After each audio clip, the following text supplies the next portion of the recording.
बेटानगंज नाम का एक गांव था जहां पर कुलदीप अपनी गर्भवती पत्नी विनीता को लेकर आया था। कुलदीप को इस बात की भनक भी नहीं थी कि इस गांव में एक ऐसा श्राप है जो उसके होने वाले बच्चे को खतरे में डाल सकता है।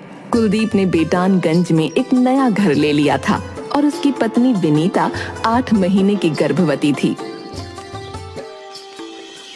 एक दिन जब कुलदीप बाजार से सब्जी खरीद रहा था, उसी समय एक सब्जी वाला कुलदीप से बोला, जी आपको कभी देखा नहीं आ जाता, सिर्फ सुना है। आपका नाम क्या है? जी मेरा नाम कुलदीप है, मैं इस गांव में नया हूँ। क्या मैं जान सकता हूँ कि आपने मेरे बारे में क्या सुना है?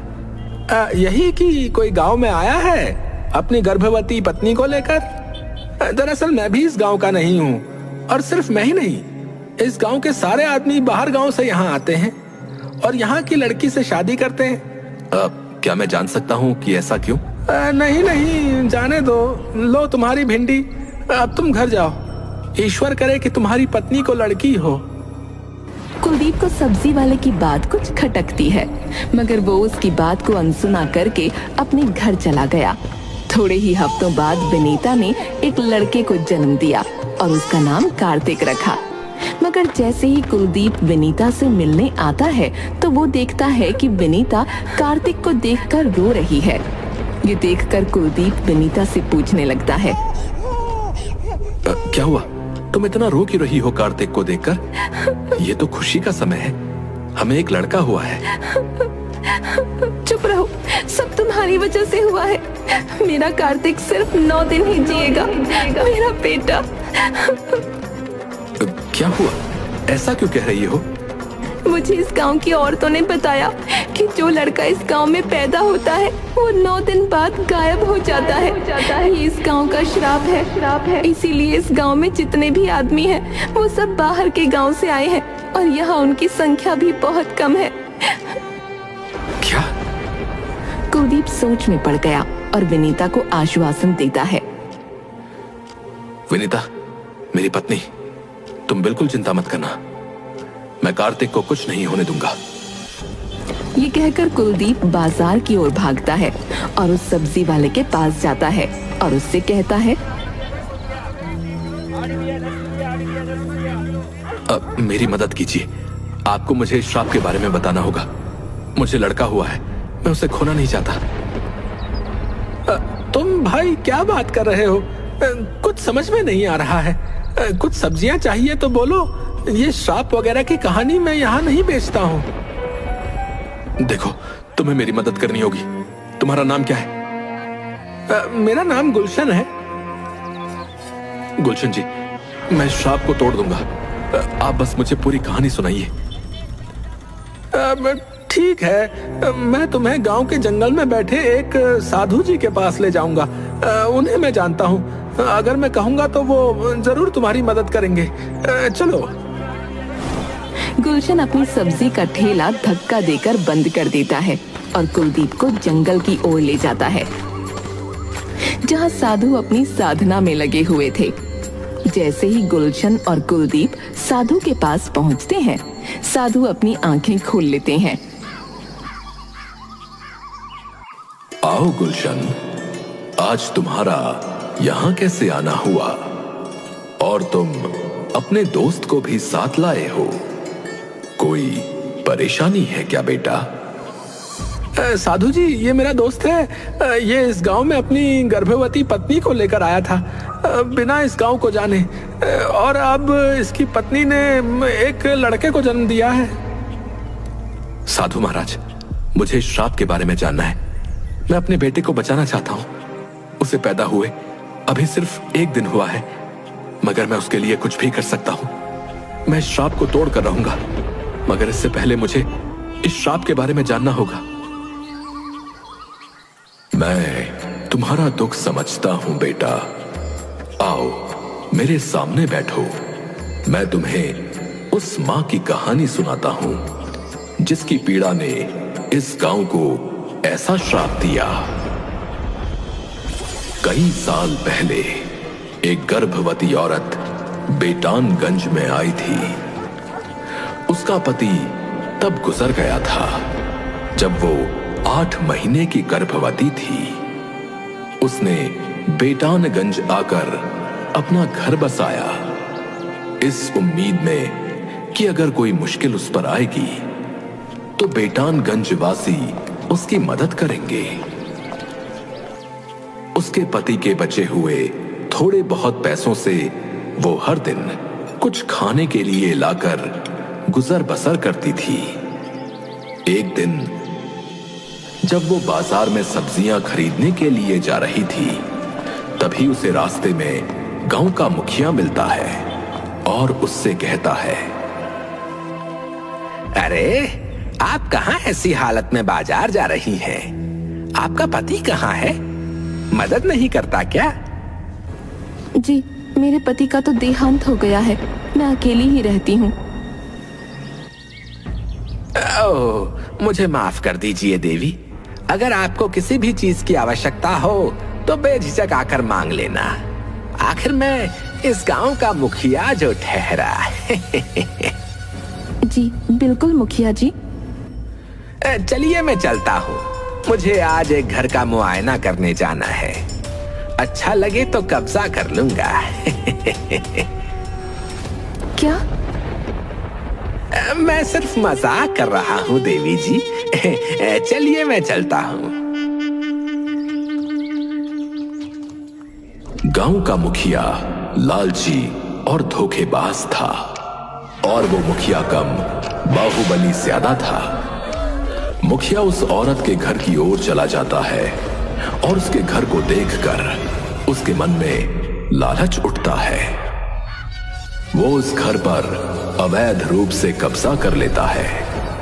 थोड़ी देर बाद जब वो औरत सब्जियां लेकर घर पहुंचती है तो देखती है कि दरवाजे पर पहले से ही 2 चप्पलें रखी हुई हैं। वो घर के अंदर जाती है और मुखिया को वहां देखकर कहती है, मैं कुछ समझी नहीं, आप लोग यहाँ क्या कर रहे हैं? ये सवाल तो मुझे आपसे पूछना चाहिए कि आप यहाँ क्या कर रही हैं? ये मेरा घर है जिसे मेरे पति ने अपने देहांत से पहले मेरे लिए खरीदा था। कब खरीदा था? ये घर मेरा है और मैं यहाँ पिछले 3 साल से रह रहा हूँ। ये लीजिए, मेरे पास तो कागज भी हैं। मुखिया ने झूठे कागज बनाकर उस औरत को दिखा दिए और उस औरत के घर के कागजों को फाड़कर फेंक दिया। वो औरत सब समझ गई और उसने मुखिया से कहा, ये गलत है, आप मेरे साथ ऐसा नहीं कर सकते। मैं कहाँ जाऊंगी इस हालत में? मैं आपसे हाथ जोड़कर विनती करती हूँ, कृपया मेरे साथ ऐसा ना कीजिए। मेरे पास जाने के लिए कोई जगह नहीं है, मैं कहाँ जाऊंगी? अरे कहीं भी जाओ, मुझे क्या है? बस मेरे घर से बाहर निकल जाओ अभी के अभी। उस औरत को अपने ही घर से बेदखल कर दिया गया। फिर उसका वो दिन भी आया जब वो औरत बच्चे को जन्म देने वाली थी। उसने एक बेटे को जन्म दिया। 2 दिन वो एक तबेले में रही, मगर खाना ना होने के कारण उसकी हालत और भी बिगड़ गई। वो पूरे गांव से खाने की भीख मांगती रही, मगर गांव वाले उसे सिर्फ रूखा सूखा और बचा हुआ खाना ही देते। उसके बेटे को जन्म लिए हुए 8 दिन हो चुके थे और वो काफी बीमार हो चुका था। मेरे बेटे, तुम्हारी तबीयत बहुत खराब है। तुम्हारी माँ है ना तुम्हारे साथ, जरा भी चिंता मत करो। तुम सिर्फ 8 दिन पहले पैदा हुए हो, मगर तुम्हारे लिए मैं कुछ भी कर सकती हूँ।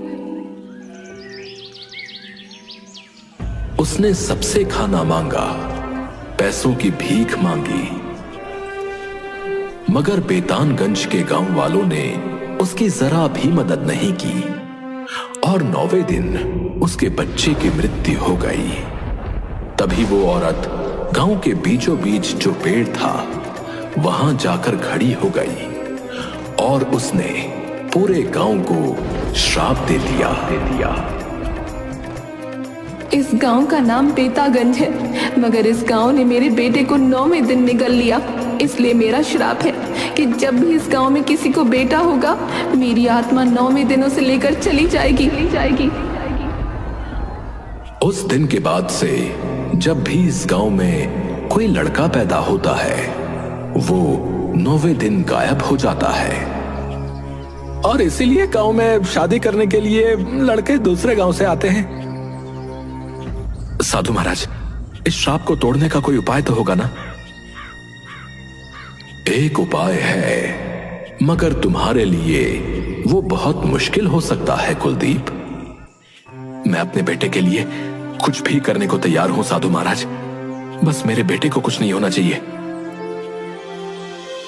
तुम्हें अपने बेटे को त्यागना होगा।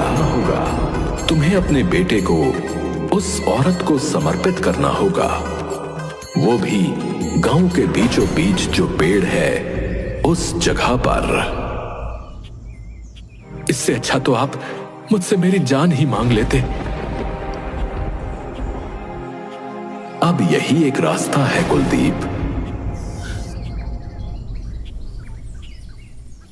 तुम्हारा बेटा तुम्हारे साथ नहीं रहेगा, मगर जहां भी रहेगा खुशी से रहेगा।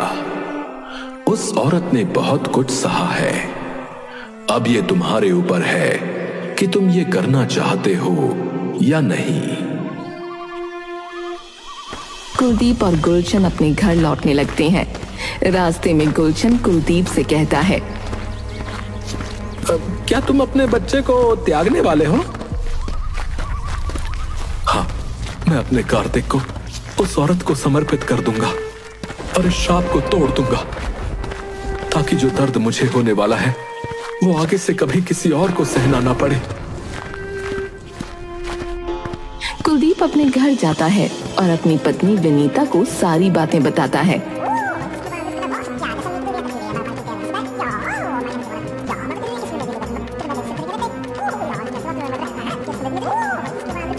जिसे सुनकर विनीता चीख उठती है, नहीं, मैं ऐसा कभी नहीं होने दूंगी। तुम मेरे बेटे को मुझसे दूर नहीं ले जा सकते। मैं कभी कार्तिक को अपने से दूर नहीं जाने दूंगी। मैं खुद नहीं चाहता कि कार्तिक हमसे दूर जाए, मगर अगर हमने अपने कार्तिक को उस औरत को नहीं दिया तो 9वें दिन कार्तिक अपने आप गायब हो जाएगा और हमें पता भी नहीं चलेगा कि वो कहां गया। इससे अच्छा तो यही है कि हम कार्तिक को उस औरत को ही समर्पित कर दें जो उसे खुशी से रखेगी। विनीता कुलदीप की बात मान लेती है और अगले दिन कुलदीप और विनीता उस पेड़ के नीचे जाते हैं। उनके साथ गुलशन भी होता है।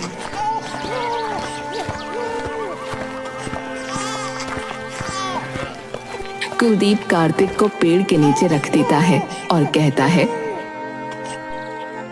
हे माँ, तुम भी एक माँ थी और तुम्हारे बेटे की किसी ने मदद नहीं की। मैं उस समय यहां नहीं था, इसलिए तुम्हारी मदद नहीं कर सका, मगर तुम्हारे दर्द को मैं समझता हूं। बेटे को खोने का दर्द बहुत दर्दनाक होता है, इसलिए मैं भी अपने बेटे को तुम्हारे पास छोड़ता हूं। उसका ध्यान रखना।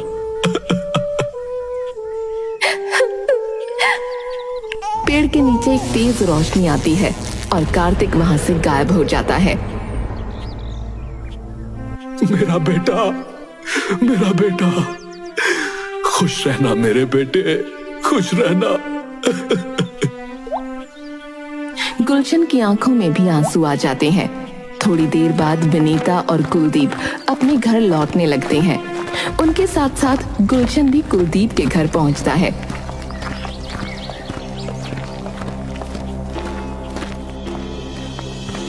जैसे ही कुलदीप घर पहुंचता है, वो देखता है कि कार्तिक घर पर ही है और वो औरत उसे खिला रही है। वो औरत कुलदीप को देखकर कहती है, बच्चे को खो देने का दर्द मैं समझती हूँ और तुमने मेरे लिए अपने बेटे को त्याग दिया। मैंने ये श्राप इस गांव को दिया था क्योंकि यहाँ कोई अच्छा इंसान नहीं था जो जरूरतमंद की मदद करे, मगर आज मैंने तुम्हें इस गांव में पा लिया। तुमने इस पूरे गांव की मदद की है। इसके लिए तुम्हारा शुक्रिया। अब मेरी आत्मा को शांति मिल जाएगी। आपका बहुत बहुत धन्यवाद। आपका बहुत बहुत धन्यवाद। आपका बहुत बहुत धन्यवाद। वो औरत वहां से गायब हो जाती है। मतलब अब ये गांव इस श्राप से मुक्त हो गया है? हाँ, उस औरत नहीं, उस माँ ने इस गांव को माफ कर दिया है। हाँ, अब मैं जाकर पूरे गांव को ये खुशखबरी सुनाता हूँ। मैं अभी आता हूँ। हाँ।